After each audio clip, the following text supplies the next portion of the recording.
여야가 유류세 인하 등 시급한 민생 현안을 논의하기 위한 민생경제안정특별위원회 구성과 대정부 질문 일정 등에 합의했습니다. 원구성은 오는 21일까지 마무리하기 위해 노력하기로 했습니다.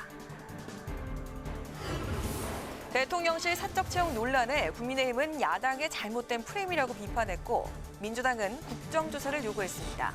탈북어민 강제 북송 과정 영상을 통일부가 공개하면서 여야 공방도 이어졌습니다.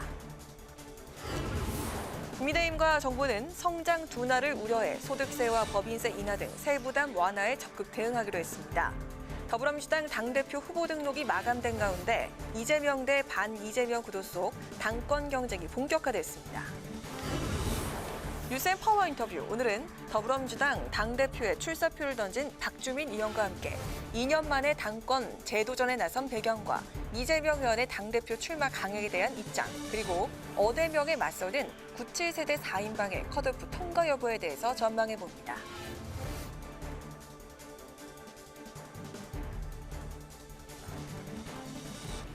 여러분 안녕하십니까? 7월 18일 의정 종합뉴스 뉴스엔 시작하겠습니다. 재헌절 이전으로 정했던 후반기 원구성 협상 시한을 지키지 못한 여야 원내대표가 김진표 국회의장 주재로 만나서 7월 의사일정과 국회 민생경제안정특위 구성에 합의했습니다. 교착 상태인 상임위 배분 협상은 이번 주 목요일까지 마무리하기로 했는데 과방위를 둘러싼 여야 이견은 여전합니다. 보도에 강민재 기자입니다. 원구성 협상 시한인 재헌절을 넘겨 김진표 국회의장 주재로 다시 만난 여야 원내대표가 민생경제특위 구성 결의안을 먼저 처리하기로 합의했습니다.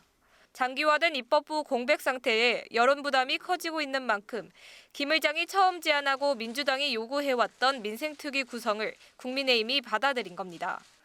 민생 현안이 산처럼 쌓여 있습니다. 어떤 경우에도 국회 문은 열려 있어야 합니다.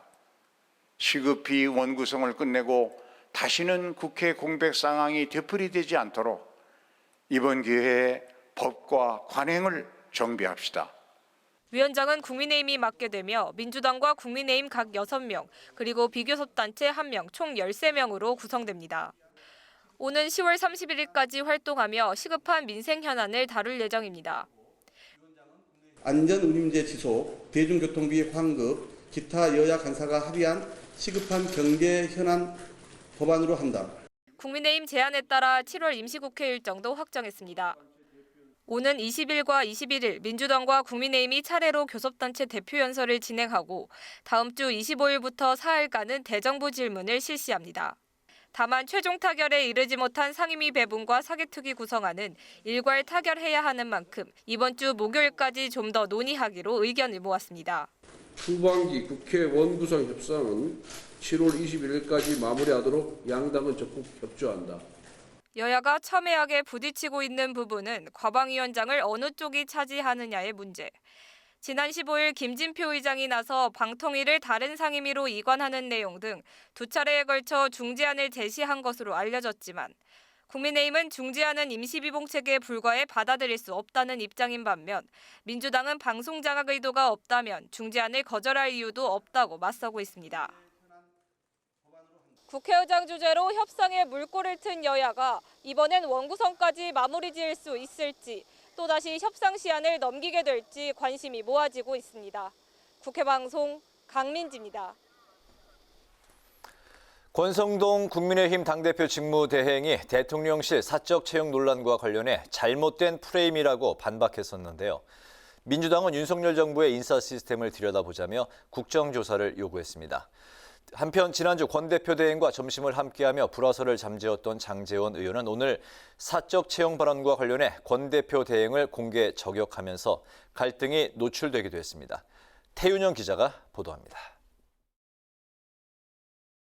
대통령 지인의 아들 우 씨가 9급 행정요원으로 대통령실에 채용된 것과 관련해 자신이 직접 추천했다고 밝힌 권성동 국민의힘 당대표 직무대행. 여기에 우 씨의 아버지가 권 대표 대행의 지역구 선거관리위원이라는 게 추가로 알려지면서 사적 채용 논란에 이어 이해충돌 논란까지 확산됐습니다. 권 대행은 사적 채용은 잘못된 프레임이라고 반박했습니다. 우 씨는 일반직 공무원과 달리 정년이 보장되지 않는 별정직 공무원이라면서 역대 모든 정부 청와대와 마찬가지로 추천을 통해 채용된 거라고 해명했습니다.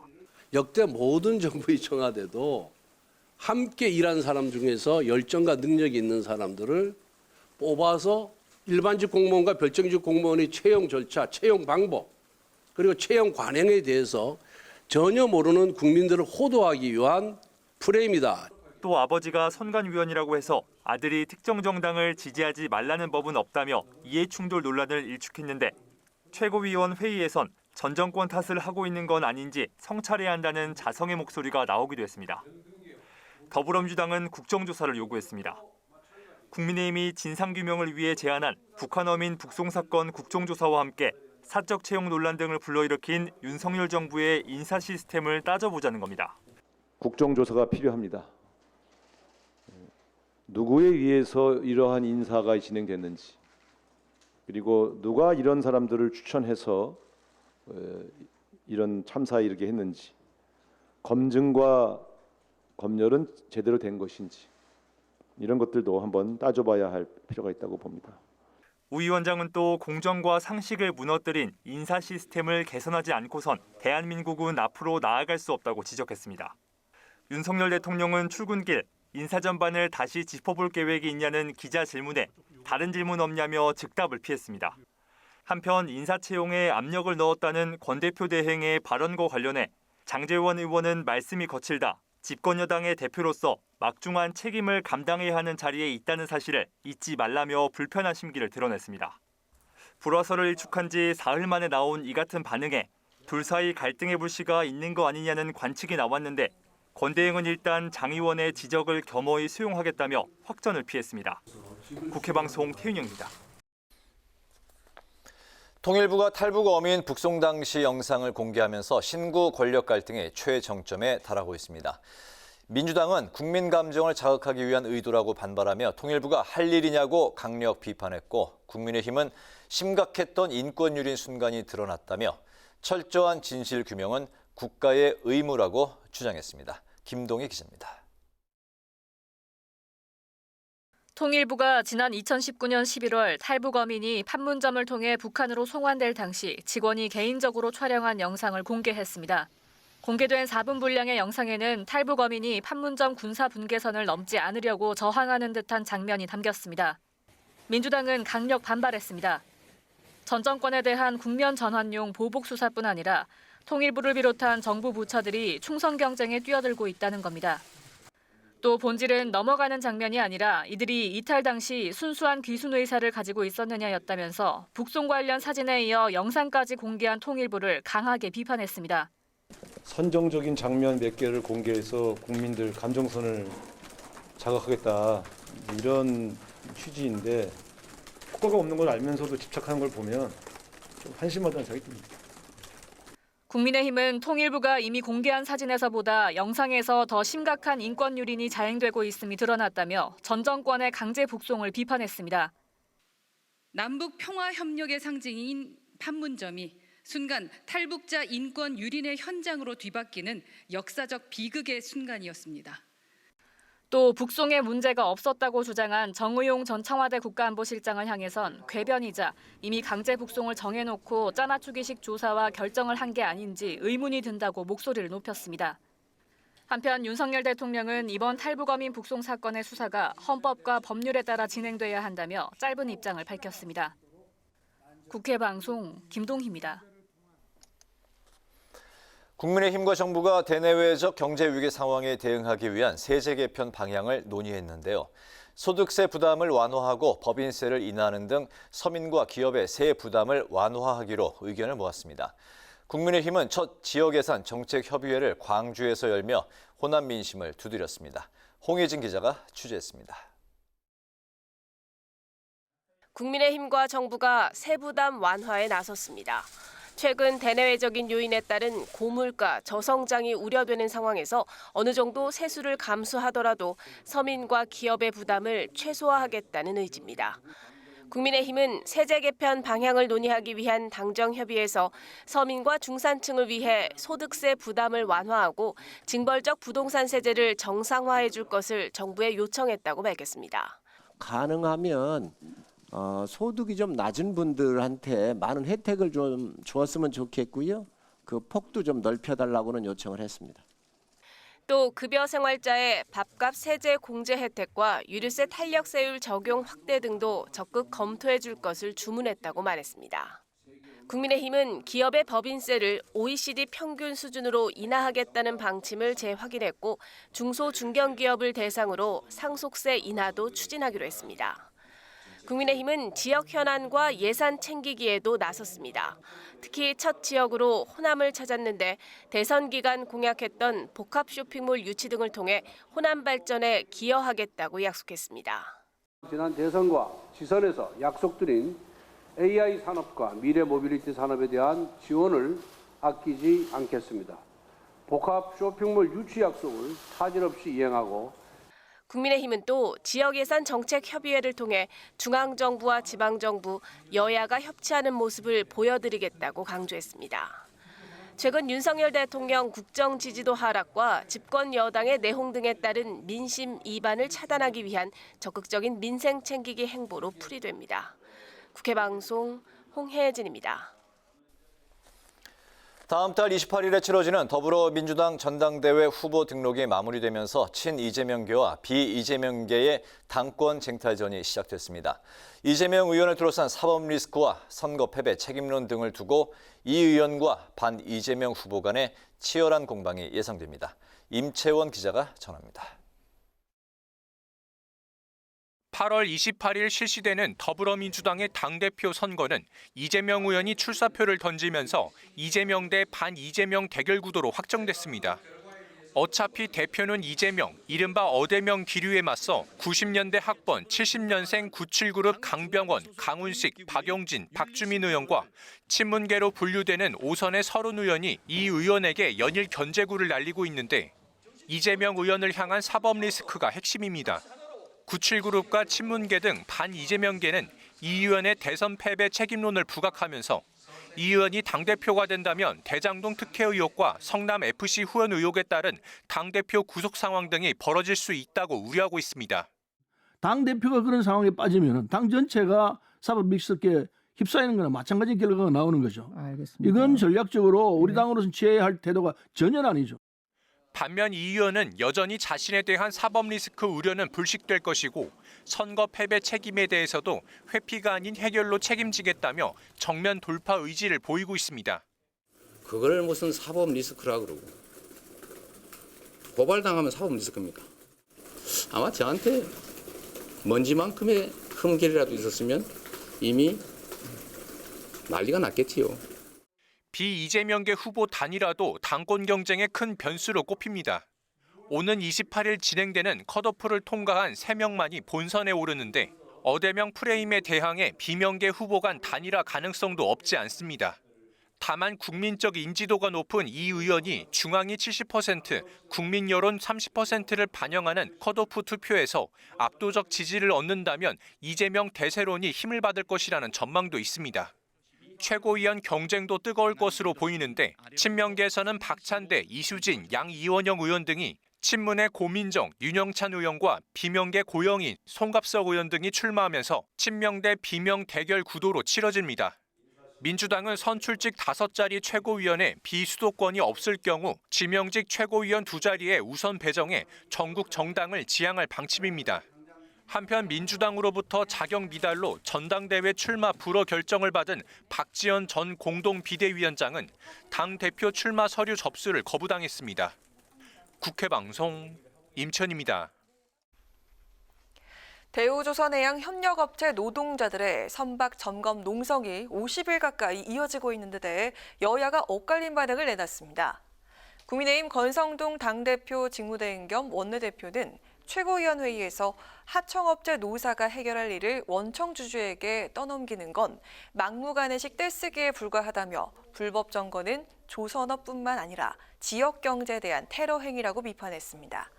반면에 더불어민주당 우상호 비상대책위원장은 기자들과 만난 자리에서 공권력을 투입해 해결할 문제가 아니라 정부가 노사 간의 사회적 타협을 할 수 있도록 조정해주고 갈등을 해결하기 위한 조정력을 발휘해야 할 문제라고 강조했습니다.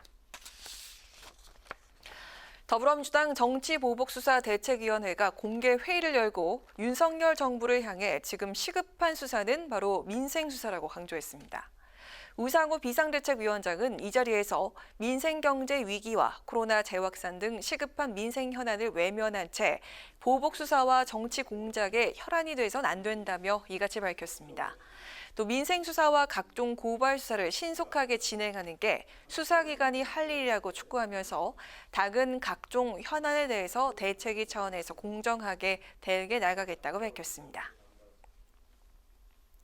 국회 행정안전위원회 간사로 내정된 이만희 국민의힘 의원은 더불어민주당이 행안부내 경찰국 신설을 반대한 데 대해서 제2의 광우병 사태를 획책하고 있다는 생각마저 든다고 비판했습니다.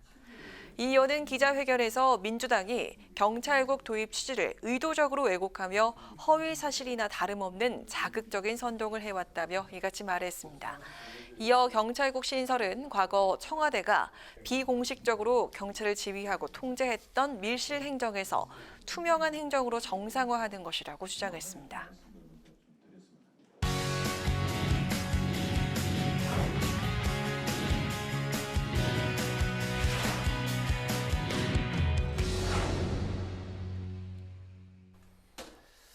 네, 오늘 이슈 분석 박지영 기자와 함께합니다. 박 기자, 어서 오세요. 안녕하세요. 네. 다음 달 28일에 치러지는 더불어민주당의 전당대회 소식 알아보겠습니다. 조금 전 오후 6시에 후보 등록이 마감이 됐죠? 네, 이제 이 시간쯤이면 후보별 이제 기호 추첨까지 마쳤을 시간일 것 같은데요. 네. 이 후보 등록 마감 결과 이 당대표에 도전하는 후보자 모두 8명인 것으로 알려졌습니다.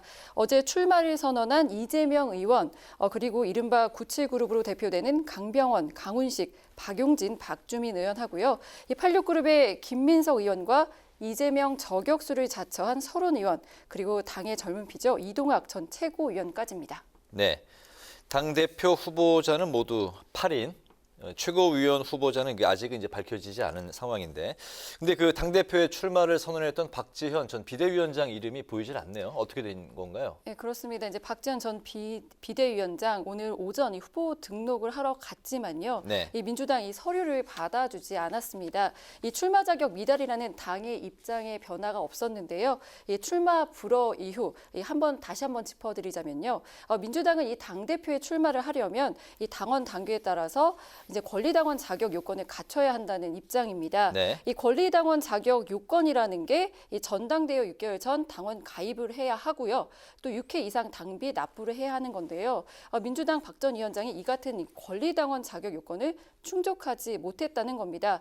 하지만 박 전 위원장 입장은 좀 다른데요. 이 당무회에서 예외 조항으로 결정해 주면 출마가 가능한데 그동안 이 최강욱 의원의 성희롱 발언 징계와 이 586 용태론 등을 주장을 하면서 당에 이러저러한 쓴소리를 한 자신의 출마를 일부러 막고 있다고 보고 있습니다. 네, 당 지도부가 이제 자신의 출마를 이제 막았다는 이야기인데 8명의 당대표 후보자가 이제 본격적인 경쟁을 이제 벌여야 되는 상황인데 판세가 어떻게 전망이 되고 있나요? 이제 어대명이라는 말 들어보셨을 것 같은데요. 네. 어차피 당대표는 이재명이다. 이제 이런 뜻인데 네. 현재까지 이재명 의원이 강력한 1강 구도를 형성을 하고 있습니다. 네, 차기 당권은 이재명 의원의 굳히기냐 아니면 다른 후보들이 이제 이변을 일으킬 것이냐, 이게 이제 판세의 이제 분수령인데 관전 포인트가 될 것 같네요. 네, 그렇습니다. 이번 당권 경쟁 말씀하신 대로 이재명 대 이 비명계 대결 구도로 가고 있는데요. 네. 이게 앞서 리포트에서도 보셨듯이 이 이재명 의원의 독주를 막기 위한 이 비명계 후보들의 견제가 상당합니다. 일단 이 예비 경선을 통해 이 본선에 오를 3명의 이 당대표 후보가 가려지게 되는데요. 이재명 의원의 이 컷오프 통과는 상수로 두고 이 컷오프를 통과한 비명계 2명의 후보가 이 단일화를 통해 이 의원과 1대1 승부를 펼치는 전략 등이 거론되고 있는 것으로 알려졌습니다. 네, 방금 말씀하신 예비 경선 컷오프가 언제 어떤 식으로 진행이 되는 건가요? 이제 예비 경선 이 통과자 발표는 오는 28일에 합니다. 이 당대표 예비 경선은 이 변경된 룰에 따라서 이 중앙위원 70%의 국민 여론조사 30%가 반영이 됩니다. 8명의 이 당대표 후보자 중 이 3명의 후보자만 이제 본선에 진출하게 되는데요. 앞서 말씀드렸다시피 이재명 의원의 본선 진출은 유력한 상황이고요. 이제 남은 후보 2자리인데 이 이재명 의원의 맞설 후보로 누가 이름을 올리게 될지 관심이 모아지고 있습니다. 전당대회에 딱 한 달 남겨둔 28일에 컷오프 통과자 3명이 발표가 된다는 얘기군요. 그렇습니다. 당대표와 함께 선출하는 최고위원 선거 분위기도 좀 알아볼까요? 네, 이제 전당대회를 통해 뽑는 최고위원은 5명입니다. 이제 등록한 후보자 이제 10명 이상이 될 것으로 알려지고 있는데 네. 상당한 이제 치열한 경쟁을 예고를 하고 있습니다. 최고위원 선거도 이제 친명대, 비명대 구도로 치러질 것 같은데요. 친명계 의원으로는 서영교, 장경태 의원 등이 출사표를 던진 상황이고요. 이에 맞서는 이게 비명계 의원으로는 윤영찬, 고민정 의원 등이 후보 등록을 마친 것으로 알려졌습니다. 이 당대표로 이재명 의원이 유력한 상황에서 이 친명계와 비명계의 셈법도 이제 복잡해 보입니다. 네. 최고위는 이 당대표와 원내대표 그리고 이 전당대회에서 선출하는 최고위원 5명, 이 당대표가 지명하는 지명직 최고위원 2명 이렇게 9명으로 구성이 되는데요. 이 친명계 입장에서는 이 최고위 의결권 확보를 위한 의석 5명을 확보를 해야만 이 당 운영에 문제가 없는 상황입니다. 그래서 이번 전당대회에서 뽑는 5명의 최고위원 중 2명만 확보를 하게 되면 이 당 운영에 문제가 없을 것으로 보고 있고요. 반면 비명계도 이 최고위원들의 견제를 위해서 최고위원 최소 2석 이상 당선을 위해 주력을 할 것으로 보입니다. 이 같은 이유로 이번 전당대회는 이 최고위원 5명 자리 중에 네. 3자리를 어느 진영이 차지하느냐에 따라서 판정승을 거두게 될 것이라는 이 관측이 나오고 있습니다. 그렇군요. 오늘 이슈 분석은 박재영 기자와 함께했습니다. 박 기자 수고했습니다.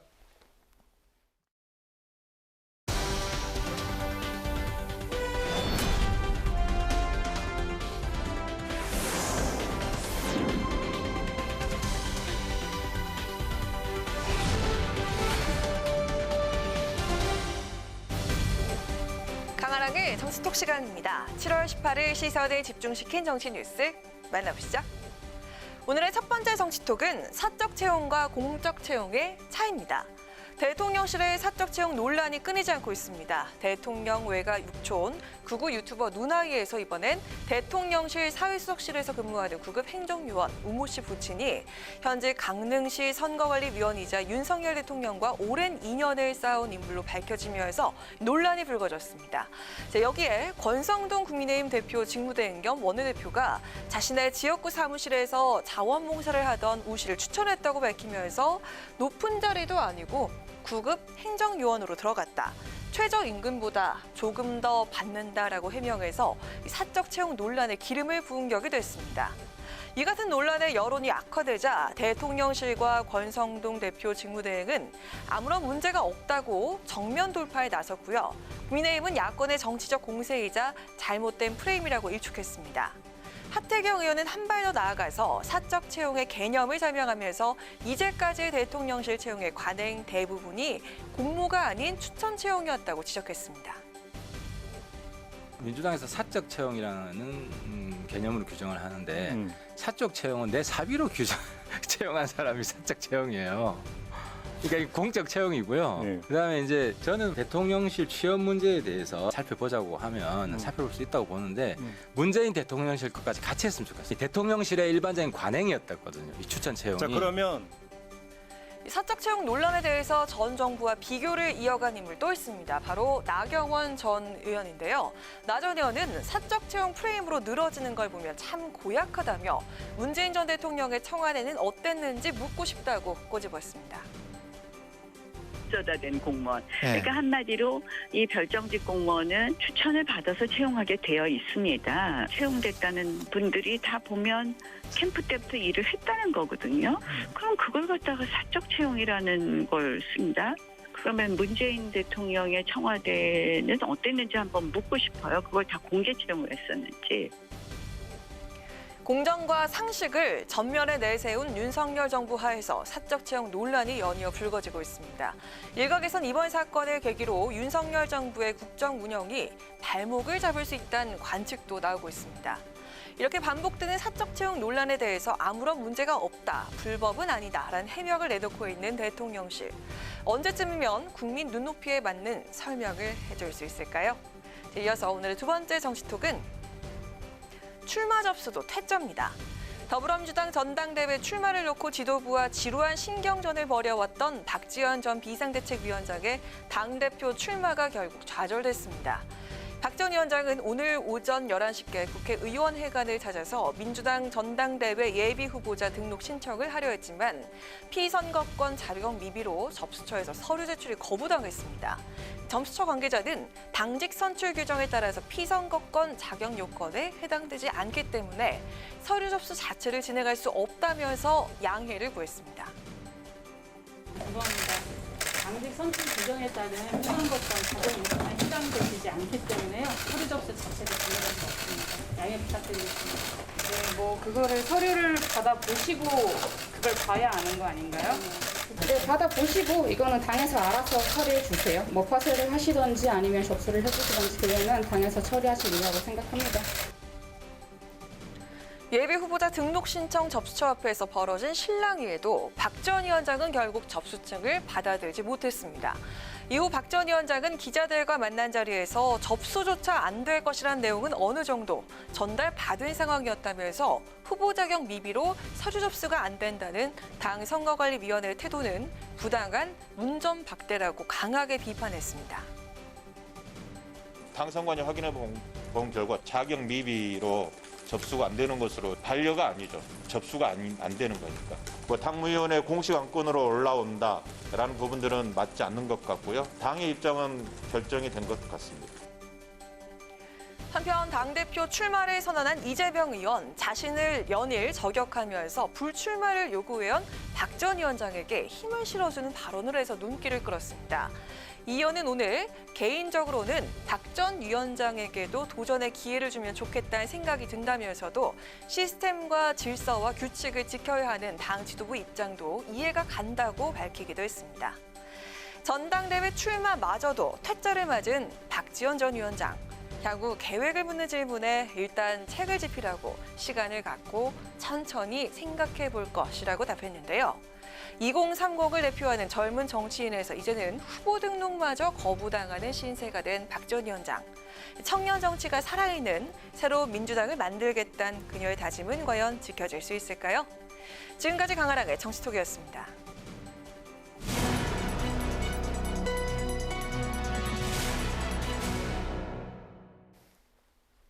네, 대통령실 사적 채용 판문이 이어지는 가운데 국민의힘 당 안팎으로 여러 논란이 파생되는 모습을 보이고 있습니다.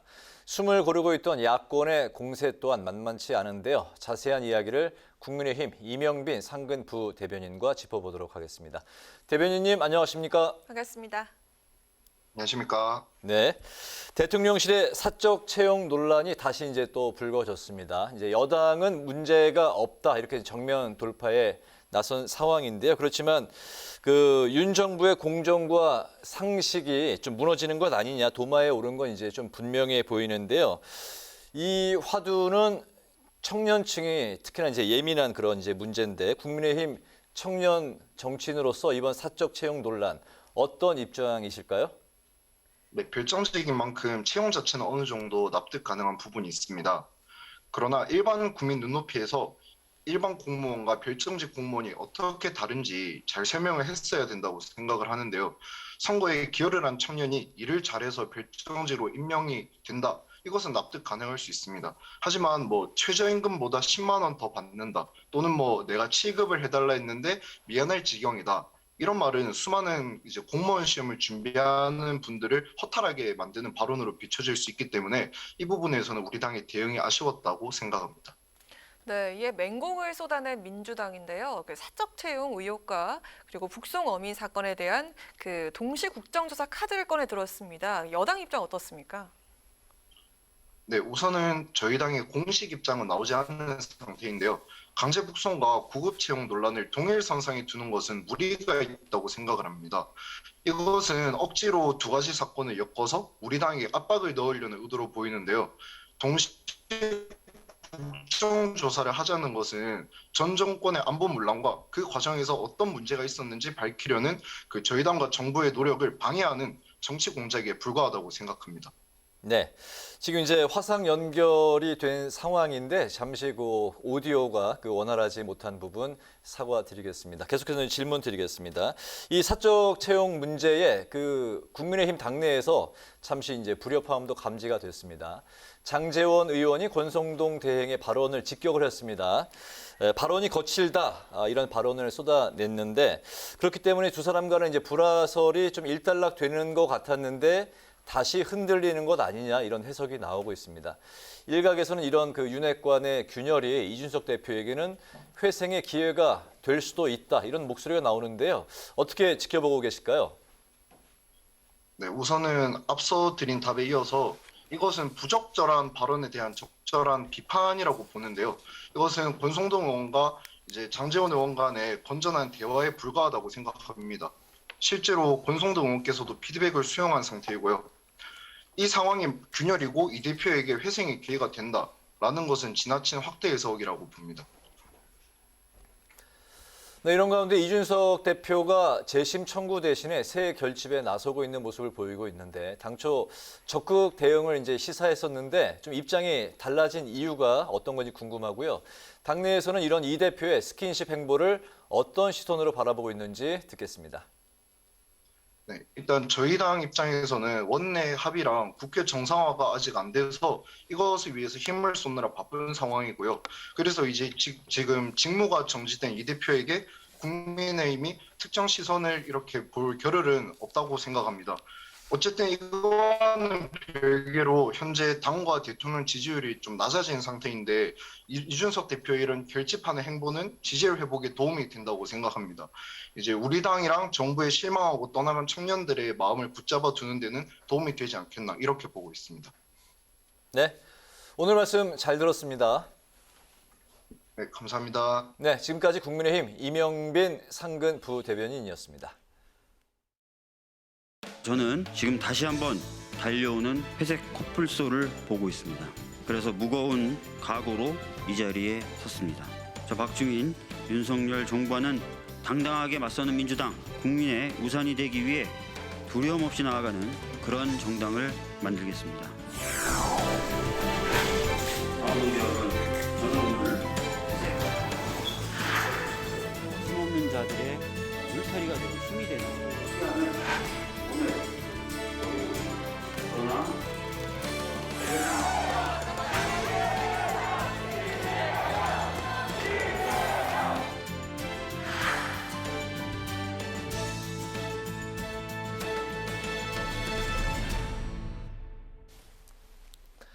네, 이번 시간은 뉴스앤파워 인터뷰 코너입니다. 더불어민주당 차기 당권 경쟁에 서막이 올랐습니다.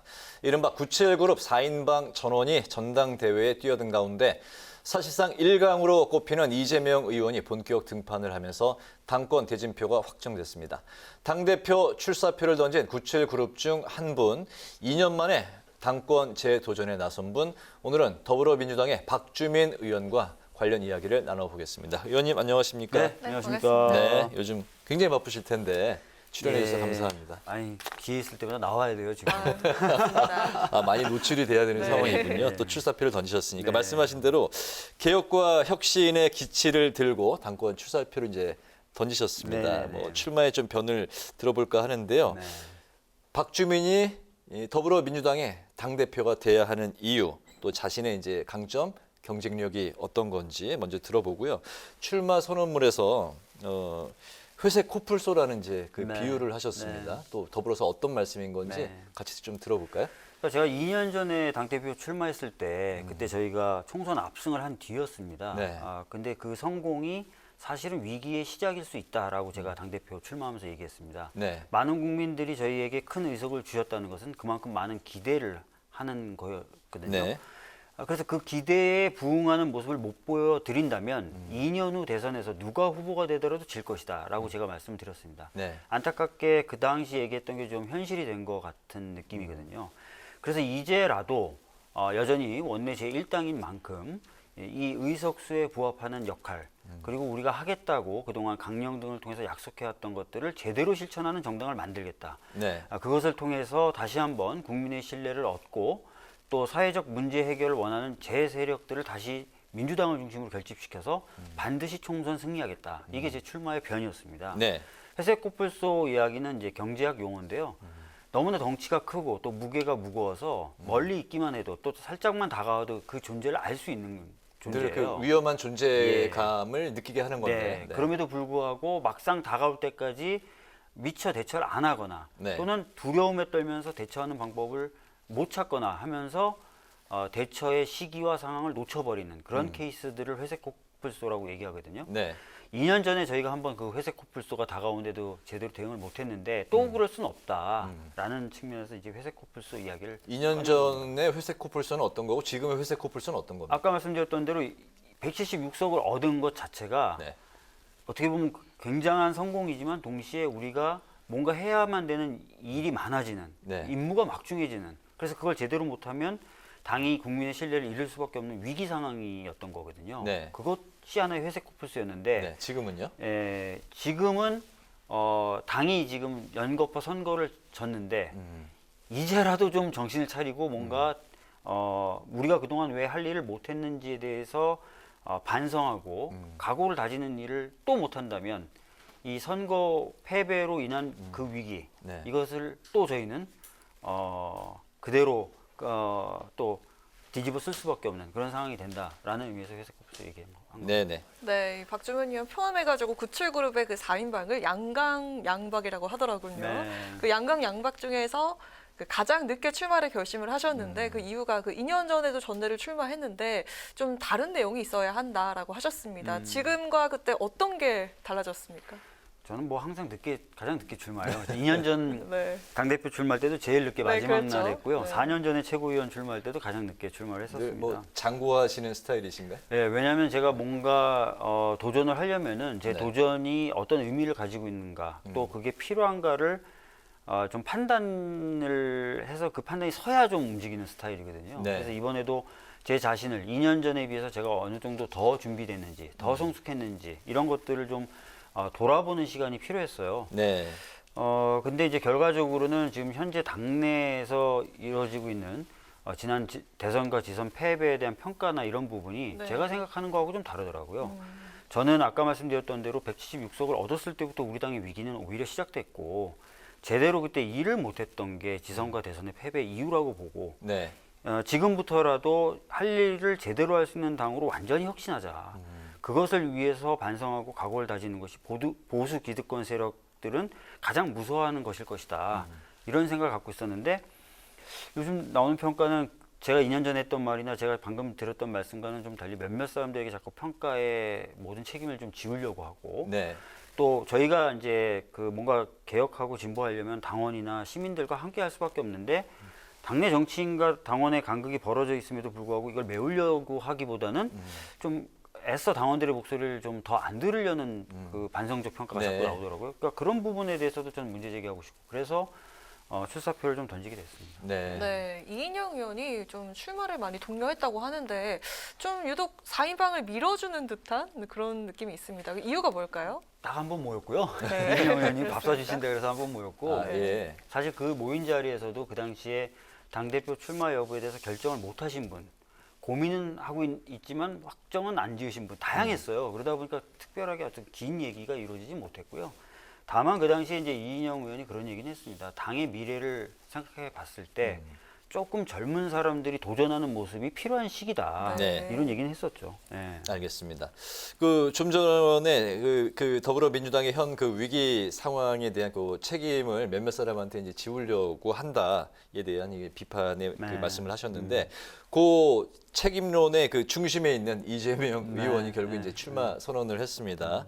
압도적 1위의 그 여론조사 결과들이 좀 나오고 있어요. 네. 하지만 당내 기류는 또 뭐 반대 기류도 네. 이제 뭐 강하게 있는 것도 사실인데 이재명 의원의 당대표 출마에 대해서 그 어떻게 생각하세요?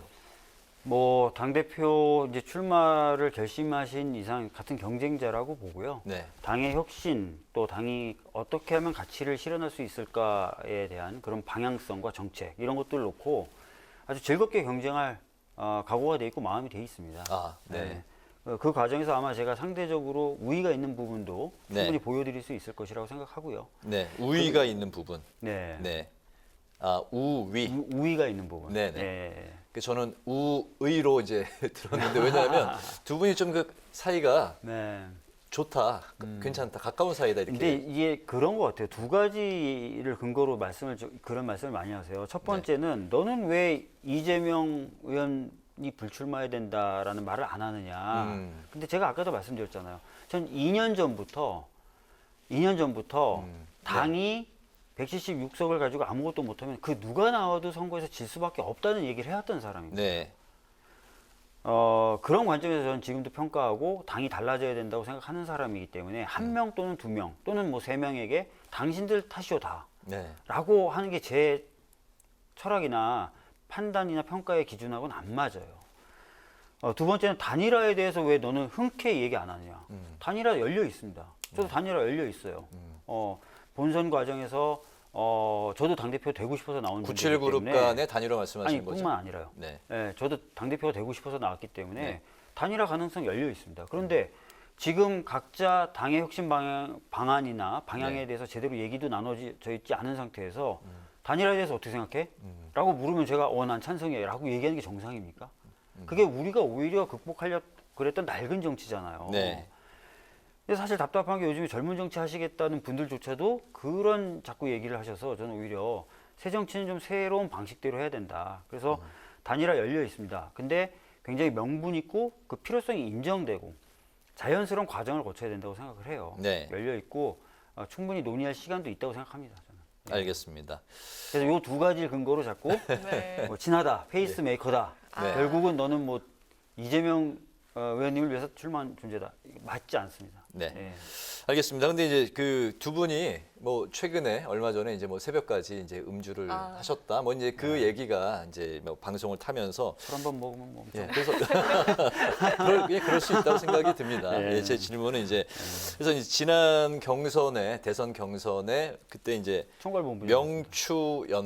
명추연대 예. 예. 추미애 뭐 후보와 이제 이재명 후보 간에 약간 좀 연대하는 분위기 그런 거에 버금가는 좀 이번에 또 이제 그 경선에서 뭐 박주민 의원과 이재명 의원 간에 그런 케미를 또 보이는 거 아니냐 뭐 그런 얘기가 또 나오는데 어떻게 생각하세요, 이 부분은? 글쎄요, 뭐 당의 비전이나 또는 당이 바뀌어야 되는 방향에 대해서 이제 본격적으로 말씀하시기 시작할 겁니다. 네. 그 내용 중에 제가 보기에 맞지 않는 부분 또는 제가 보기에 부족한 부분에 대해서는 당연히 문제제기할 거예요. 네. 그리고 제가 생각하는 것이 더 맞다고 생각된다면 제 생각이 더 맞다고 얘기할 겁니다. 네. 다른 당권 주자하고도 동일하게 할 겁니다.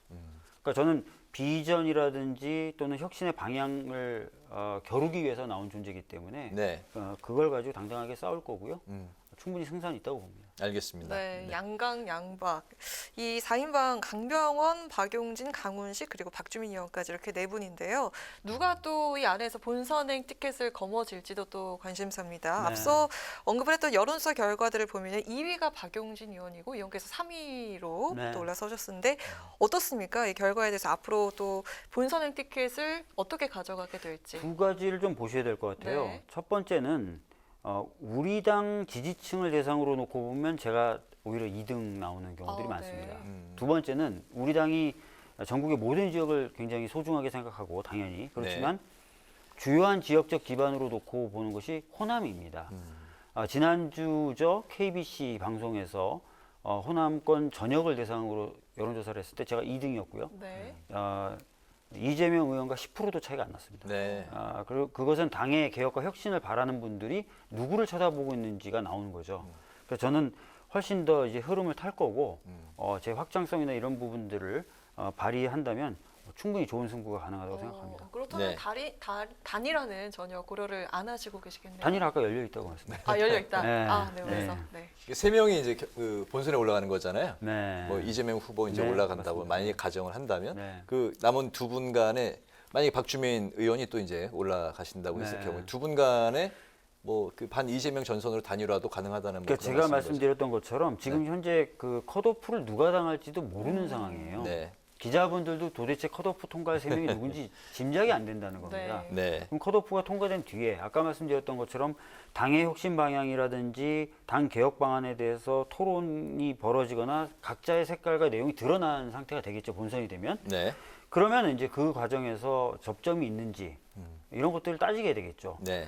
우리가 기계적이고 공학적이고 인위적인 단일화 과거에도 여러 차례 시도가 돼봤지만 실질적으로 그렇게 평가받는 단일화는 효과가 없었어요. 네, 네. 그리고 굉장히 욕을 먹었죠. 알겠습니다. 그런 어떤 자연스러운 또 명분 있는 또 필요성이 인정되는 단일화에 대해서 완전히 열려 있다는 겁니다. 알겠습니다. 저도 이기려고 나왔다니까요. 알겠습니다. 잘 지켜보겠습니다. 네. 그 전대룰에 대해서 또 어떻게 생각하시는지 여쭤볼게요. 네. 전대룰 이번에 그 또 신경전이 참 대단했는데 네, 네, 네. 친명계의 완승이다 이런 평가도 나오고 있어요.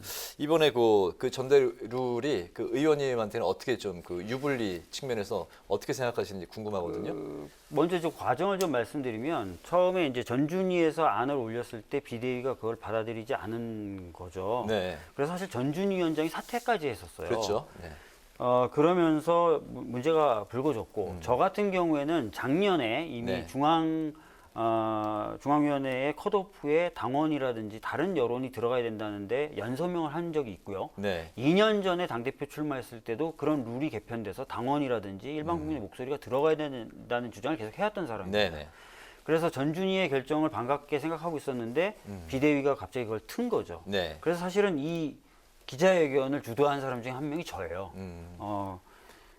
그랬더니 또 이제 이재명 의원님하고 친해가지고 그런 거 아니냐 그런데 제 생각과 달랐기 때문에 사실은 제가 이제 이런 그 흐름을 좀 주도했던 겁니다. 네네. 근데 전준희 안 자체도 사실은 제가 생각했던 거하고는 조금 다르긴 달라요. 그러니까 지금 보면 중앙위원회 컷오프가 중앙위원회 70에 일반 국민 30인데 네, 여론조사. 왜 당원을 건너뛰었는지 전 솔직히 이해가 안 됩니다.